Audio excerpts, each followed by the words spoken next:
In the last episode we looked at Camus' references to some of the revolutionary personalities, especially in Russia in the 19th century. People like Bakunin and Nechayev and Bielinski and a few other of the characters of Dostoevsky novels as well. And I think a lot of the episode I spent actually talking more about some of the other things I'd read about some of those people, more than I did dealing with what Camus was saying about them. So I'll try and get back to Camus himself in this episode more. And in this part he moves on from what he calls individual terrorism, or the individual terrorist, to state terrorism, where the whole state itself is involved in the revolutionary terroristic process. And even there, I think one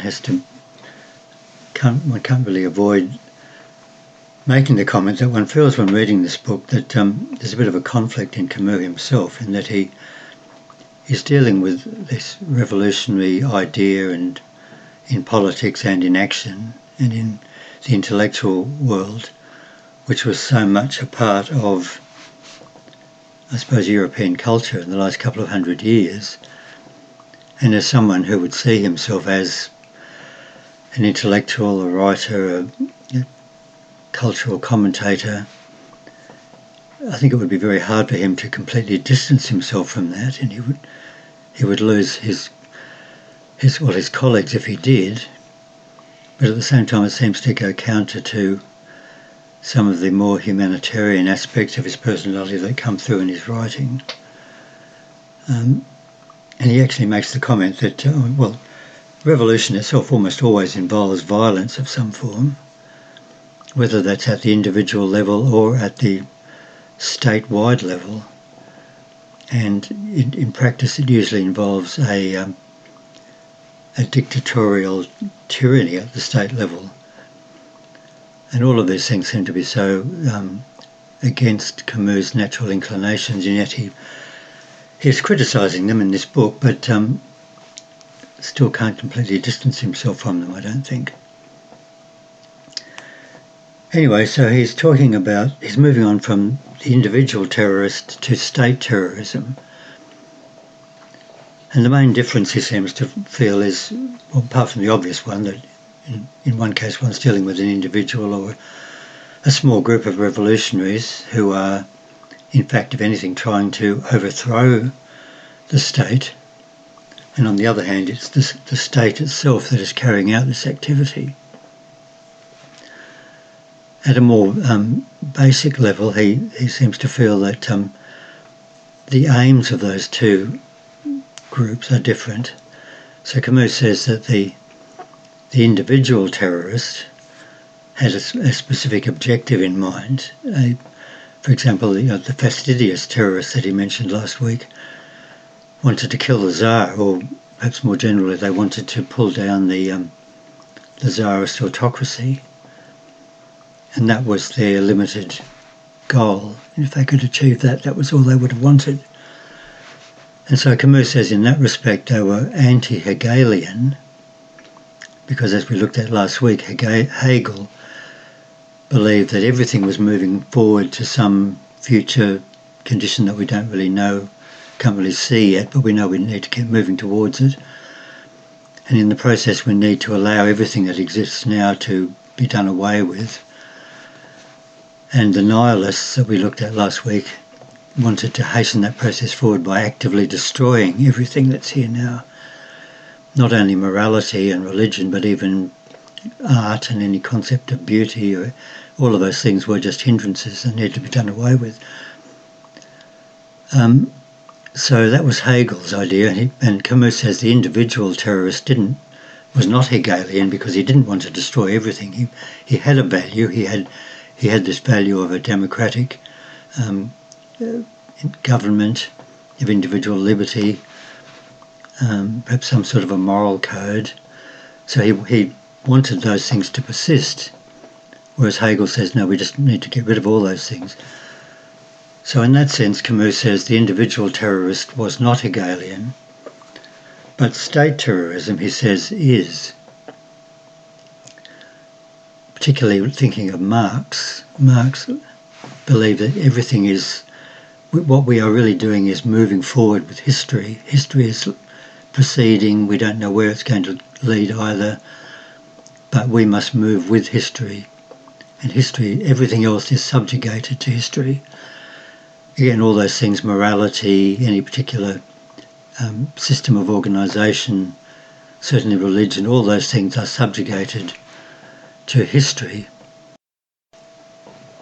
So now Camus divides this into two sections. He talks about state terrorism and irrational terror, and then state terrorism and rational terror. The second one, what he calls the rational, is what he's going to devote to Marx, but the irrational part, in that he's really talking about mainly Hitler. So that's how he divides it anyway. So now, just to quote a few of the things from the book. Now, when he's talking about Mussolini and Hitler, of course, the famous, I suppose, fascist dictators, you would say, he says of them that Mussolini and Hitler were disciples, respectively, of Hegel and Nietzsche. He doesn't quite explain why that is, but it's an interesting comment.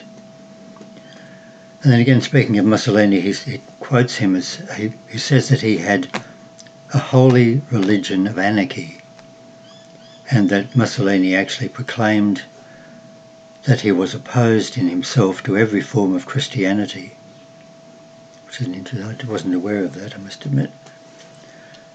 And speaking of Germany under the Nazi regime, he says that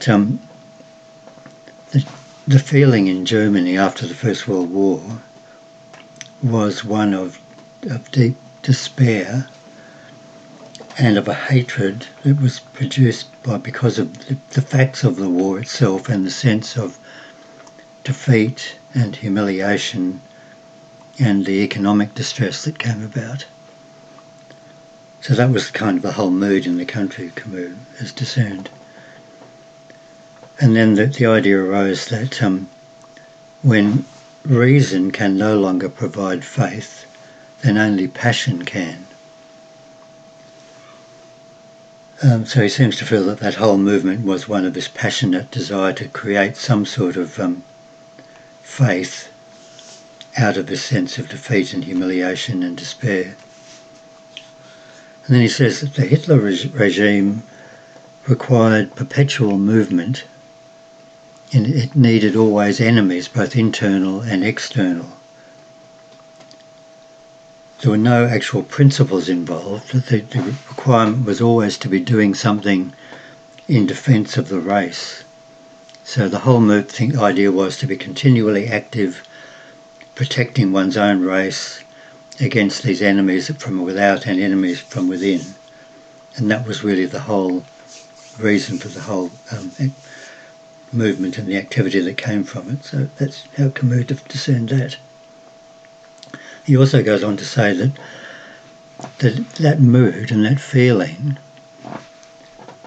he says, was really a direct outcome of that whole nihilistic idea that we were talking about earlier in this episode and in the last episode, which was itself a product of the whole way that Western philosophy was moving, from Hegel to those other people we looked at in the middle of the 19th century in Russia. And that nihilism where there's no values, but we just need to be doing something, to breaking everything down rather, to allow for something new. He doesn't exactly explain that, but he sees a connection between that and that Hitlerian sort of principle that we've just mentioned. So Camus sees that one leading to the other. But he says that in the Nuremberg trials, there was no way that the prosecutors and the judges could not ever have admitted that what they were condemning was an outcome of that Western civilization idea of nihilism, that it was essential to condemn one group rather than the whole trend of Western civilization that had led to it. So he also says in the Hitler regime one had to obey orders, which meant that the lowest ranking people were the ones that actually carried out the murders. So then he asked, well, can they really be blamed? So man just becomes a cog in a machine, basically. So can the ones that committed the murders be blamed because they were just obeying the orders? Were they guilty? But also, on the other hand, no one is innocent in that system. Everyone is guilty. So in that Nazi society, Camus is suggesting no one is innocent, everyone is guilty, everyone is condemned to some sort of penance, and the only value actually is success. But when he talks about everyone being condemned to a penance, it really calls to mind a book that we read over a number of episodes some time ago in these videos, the Camus book, The Fall. So then Camus makes it clear that really nihilism is his enemy. And one of the important trends in Western philosophy over the last couple of 100 years, but he's resisting that. So the